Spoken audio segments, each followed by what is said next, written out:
Hello बच्चों, today we will start our second part of first lesson, which is poem The Road Not Taken, written by Robert Frost. First, I'll discuss about this poem. This poem, well-known poem, is about making choice. यह जो poem है ये बहुत ही जानी मानी poem है किसकी, Robert Frost की, जिसमें क्या किसके बारे में बताया है, मेकिंग चॉइस के बारे में। आप क्या चॉइस करते हैं अपनी लाइफ में, है ना। यहाँ पे जो रोड है, द रोड, ये रोड एक सड़क के बारे में नहीं है, ये जो रोड है हमारी लाइफ के बारे में है। यहाँ जो रोड है वो सिम्बलाइज कर रहा है हमारी लाइफ को, okay. And the choice that shape us, और जो ऐसी चॉइस जो हमें क्या करती है, शेप करती हो। Robert Frost is an American poet who writes simply but insightfully about common ordinary experience. जो रॉबर्ट फ्रॉस्ट है वो एक अमेरिकन पोइट है, कवि है अमेरिकन, जो राइट्स सिंपली, जो क्या लिखता है, सिंपली लिखता है। उनकी जो लैंग्वेज होती है बहुत ही सिंपल फॉर्म में रहती है बट इनसाइटफुली, लेकिन उनकी जो पोएम लिखते हैं उनमें व्यवहारिकता रहती है। अबाउट कॉमन, किसके बारे में, कॉमन के बारे में, ऑर्डिनरी एक्सपीरियंस, और साथ ही उनके खुद के ऑर्डिनरी एक्सपीरियंस के बारे में, है ना, साधारण एक्सपीरियंस के बारे में। इस पोएम में क्या है बच्चों, जो रोड है वो सिम्बलाइज़ कर रहा है अपनी लाइफ को। यहाँ पे पोइट ने डिस्क्राइब की है उनकी फीलिंग, किसके बारे में, उनकी चॉइस, जो उन्होंने अपनी लाइफ में चॉइस किया था, है ना। जो भी पास्ट में उन्होंने चॉइस किया वही उनका भविष्य लिखता है। विच वी हैव चूज़न, जो हम चूज़ करते हैं, डिसाइड करते हैं हमारे फ्यूचर के लिए, आवर डेस्टिनेशन के लिए, है ना, हमारे लक्ष्य के लिए, टारगेट के लिए। तो ये पूरी पोएम में वही समझाया गया है उनकी फीलिंग के बारे में कि किस तरह से जिस तरह से हम एक ऐसे पाथ पे आ जाते हैं जहाँ पे हमारे सामने कहीं ऐसे रास्ते रहते हैं और उनमें से हमें एक रास्ता को चूज़ करना पड़ता है। एक एग्जांपल देती हूँ, जैसे कि आप 10th के बाद में आपको ये डिसाइड करना पड़ता है कि आपको कौन सा सब्जेक्ट लेना था। आपके पास बहुत सारे वेज हो जाते हैं, किसी के पास बायो रहता है, किसी के पास ये सोचते हैं कि बायो है, मैथ्स है, कॉमर्स है, आर्ट्स है, तो किस फील्ड में, तो हम अपना फ्यूचर उसमें देखते हैं कि आगे जाके हम किस में हमारा इंटरेस्ट रहेगा। तो जो भी हम उस वक्त सिलेक्ट करते हैं वही सब्जेक्ट हमारा फ्यूचर डिसाइड करता है। उसी तरह से हमारी लाइफ का भी है कि जो भी हम रास्ता अपने चूज़ करेंगे वो हमारे क्या करता है, हमारा भविष्य निर्धारित करता है। उसी तरह से उन्होंने एक उदाहरण के तौर पे बताया कि इस पूरी पोएम में एक एग्जांपल है, एक्सपीरियंस है उनका, कि जब उनकी लाइफ में ऐसा सिचुएशंस आती थी तो वो कैसे चॉइस करते थे और उन्होंने क्या किया था। इस बारे में उन्होंने दिया है कि जो उस चॉइस के बारे में अपनी जो भावना है, उनकी जो भावना है, उन्होंने क्या किया, उसको वर्णन किया है। और जिसे उन्होंने किस में छोड़ा था, अपने पास्ट में छोड़ा था। जो रास्ता हम चुनते हैं या हमने चुना है वही हमारा क्या, भविष्य निर्धारित करता है, हमारी मंजिल तय करता है ना। जो कवि इसमें पूरी तरह से, जो हमारा जो पोएट है वो इसमें महत्वपूर्ण, इसमें क्या देना चाह रहा है, संदेश देना चाहता है कि आप जो भी चुने तो ध्यान से चुने, उसे पूरी तरह से परख कर चुने, क्योंकि वही आपका भविष्य क्या करता है, निर्धारित करता है। जैसे कि मैंने अभी आपको एग्जाम्पल बताया ना, बिल्कुल वैसे ही वो यह भी कहता है कि जो हम चुनाव करते हैं वो हमारे भविष्य पर प्रभाव भी उसका पड़ता है ना, उसका जो फ्यूचर पे पूरी तरह से इफ़ेक्ट पड़ता है। और यदि हम गलत चुनते हैं कुछ भी, है ना, तो उसका हमें पछतावा भी होता है। लेकिन हम उसे यूँ नहीं कहते ना कि हम वक्त को वापस ले जाएं और वापस हमको फिर से वही चॉइस मिले, तो वो वक्त क्या है बेटा, गुजर चुका है। तो आपको उसी रास्ते में, जो गलत रास्ता आपने चुन लिया, आपको उसी रास्ते में दोबारा सही क्या है, गलत क्या, वहीं से चुनाव करके अपनी गलतियों को क्या करना पड़ता है, सुधार करना पड़ता है। और समझदारी इसलिए वो कहता है कि पहले आप ऐसा रास्ता चुनो जिस पे आगे आपको पछतावा ना होना पड़े। लेकिन हम उस रास्ते पे, क्योंकि हम पीछे नहीं हट सकते, इसलिए हमें चुनाव करते वक्त इसमें क्या रखना चाहिए, समझदारी होनी चाहिए। Okay, now let's begin poem. अब हम पोएम बिगिन कर रहे हैं बेटा। अब इसे आप ध्यान से समझेंगे, जैसे कि मैंने इन शॉर्ट में बता दिया कि एक्चुअली इसमें है क्या, तो आपको अब ये पोएम क्या हो जाएगी, पूरी तरह से क्लियर हो जाएगी। अब यहाँ पे क्या है, जो पोएट है वो क्या कर रहा है, उन्होंने एक ये बोल रहा है कि मैं जब कहीं से जा रहा था, कहीं ऐसे जगह जाकर पहुँचा, उसका एंड हुआ जहाँ पर क्या थे, दो ऐसे रोड थे, है ना, जो रास्ते बीच में से अलग अलग हुए हैं। कभी भी ऐसी सिचुएशन आती है जब आप गाड़ी से जाते, कहीं भी जाते, तो आपको दो रास्ते में से एक सिलेक्ट करना पड़ता है। तो आप कहते हैं आई होप अगर जो मैं सिलेक्ट कर रहा हूँ वो ईजी वे हो, है ना, अदर देन जो डिफ़िकल्ट रास्ता है उससे बेटर क्या हो, अदर देन से ईजी हो। अब यहाँ पर वो बोल रहे हैं two roads divorced in a yellow would. अब वो क्या है, यहाँ पे पोएट यहाँ पे वो ट्रैवल कर रहा है, तो अचानक उसके सामने दो रास्ते आते हैं, है ना। जो रास्तों में डाइवर्ज मतलब क्या होता है, वहाँ पे अलग हुए, है ना, अलग हुए हैं रास्ते येलो वुड्स में। ऐसी वुड्स, ऐसा फॉरेस्ट जहाँ पे पत्तियाँ क्या होने लग गई हैं, डिकम्पोजिंग होने लग गई है, मतलब पत्तियाँ वहाँ पे झड़ने लग गई हैं। जैसा कि पतझड़ के सावन में होता है ना, स्प्रिंग सीजन में क्या होता है, जो येलो हो जाती है और साथ में पत्तियाँ येलो लीव्स हो जाती है और वो क्या होती है, नीचे गिरने लगती है, तो उसको येलो वुड्स का, वुड यहाँ पे क्या है, फॉरेस्ट है ना। And sorry I could not travel both. और वो ये कहता कि अब मैं यहाँ पे दोनों रास्ते में एक साथ नहीं चल सकता। क्यों क्यों नहीं चल सका? क्योंकि वो अकेला है। अब एक व्यक्ति दोनों रास्तों पे एक साथ कैसे चल सकता है? And be one travel long I stood. वो कहता है कि मैं किसी एक पैर ही क्या कर सकता हूँ, चल सकता हूँ। लॉन्ग आई स्टूड, और क्या मैं यहाँ पे खड़े होकर देखता हूँ कि कौनों, अब दो उसको ये देखना है कि दोनों में से कौन सा बेटर है उसके लिए। तो वहाँ पे खड़ा हो जाता है। And look down one as far as I could. अब वो कितना दूरी तक जा रही है, उसकी जितनी दूर नज़र जा रही है वो वहाँ तक क्या करता है, देखता है। To where it bent in the undergrowth. उसकी नज़र कहाँ तक जा रही है? अंडर ग्रोथ, मतलब घनी झाड़ियों के वहाँ तक उसकी नज़र जा रही है, जहाँ तक वो रोड पर उसके मोड़ ना आ जाए, टर्न ना आ जाए, वहाँ तक उसकी नज़र जा रही है। क्योंकि उस मोड़ के बाद पता नहीं कौन सा रास्ता है, वो उसे दिख नहीं रहा है। Next stanza, then took the other just as fair and having perhaps the better climb। यहाँ पर वो क्या बोल रहा है, जैसे जो कवि है वो फॉरेस्ट में ट्रैवल करते करते ऐसे दो राहें पे पहुँचता है जिसमें से उसे एक राह क्या करना है, चूज़ करना है। तो दैन टुक द अदर, तो वो क्या करता है, पहले और दूसरी राह में से वो दूसरा वाला चूज़ करता है, जस्ट एज फेयर, जिस तरह उसको सही लगा। And having perhaps the better climb, वो उसको क्या कर रहा था, बेटर ऑप्शन उसे लग रहा था। बिकॉज इट वॉज, क्यों लग रहा था? Because it was grassy and wanted wear, क्योंकि वो क्या था, ग्रासी था, मतलब घास ज़्यादा थी। कंपैरिजन जो फर्स्ट वाला है वो थोड़ा बंजर टाइप था। जो ग्रासी था उसने कहा कि ग्रासी ज़्यादा हो रहा है, इट मीन्स यहाँ से कोई जाता नहीं है, मतलब ये यूज्ड किया हुआ नहीं है रास्ता, है ना। मैं ही लगता है फर्स्ट टाइम यहाँ से जा रहा हूँ। एंड वांटेड वियर का यहाँ पे मीनिंग क्या बताया है, हैड नॉट बीन यूज्ड, मतलब यहाँ पे कोई यूज़ किया हुआ नहीं है।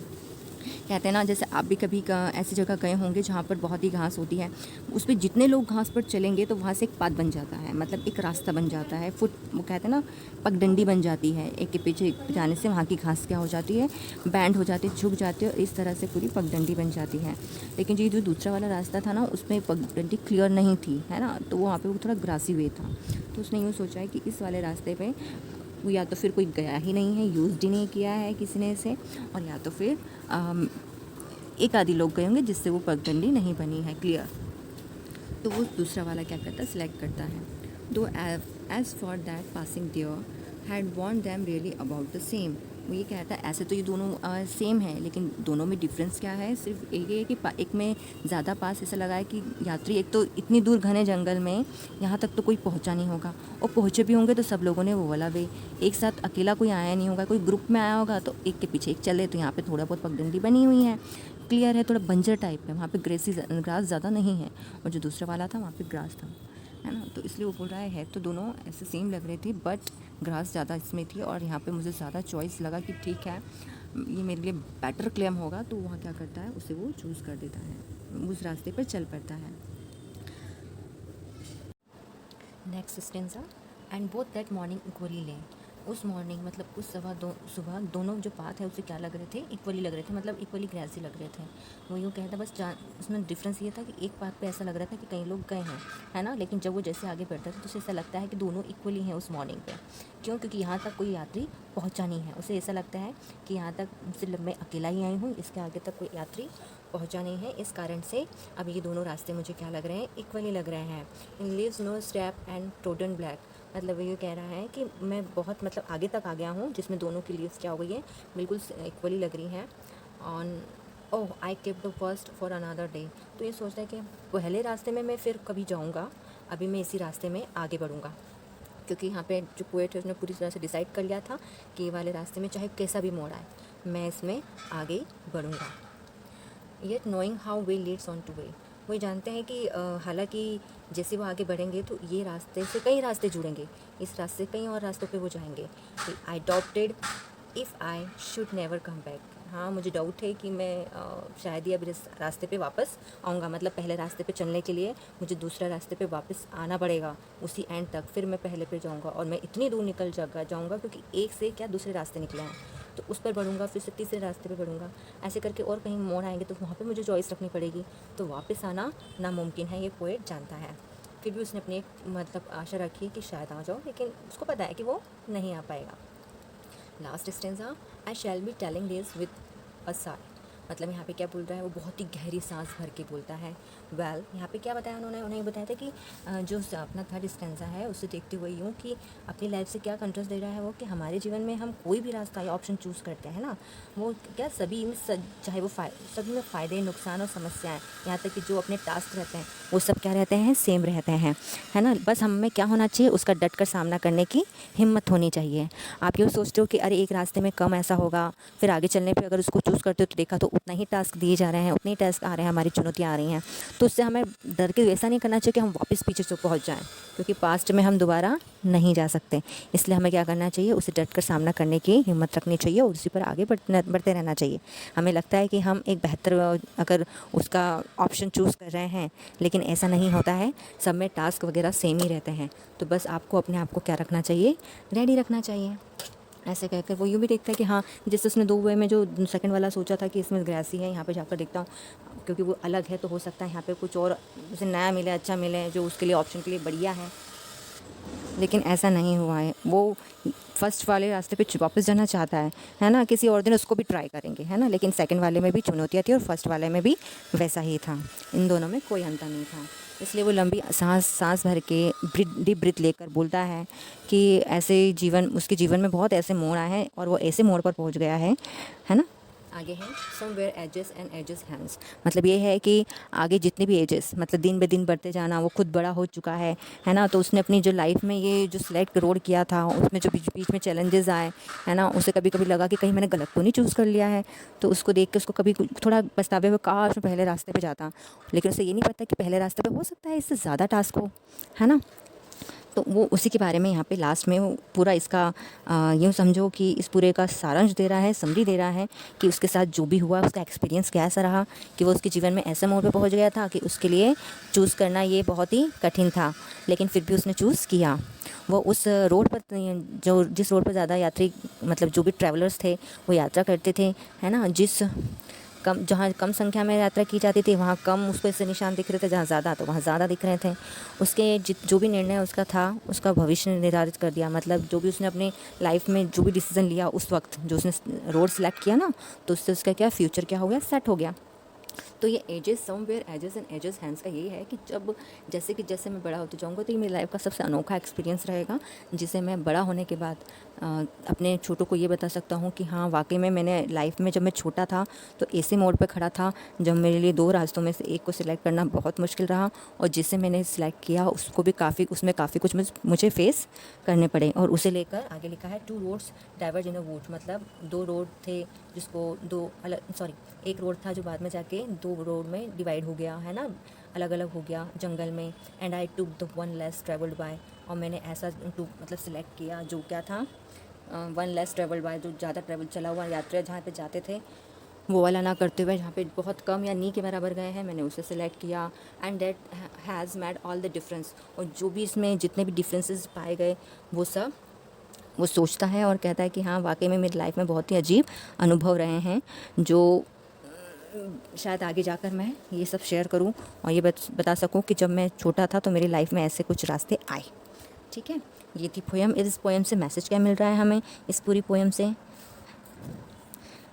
कि जैसा उसने चॉइस की तो वैसा उसे थोड़ा बहुत गिल्ट हुआ, लेकिन ऐसा नहीं कि उससे हमें सारे रिजल्ट हमें नेगेटिव मिलते हैं।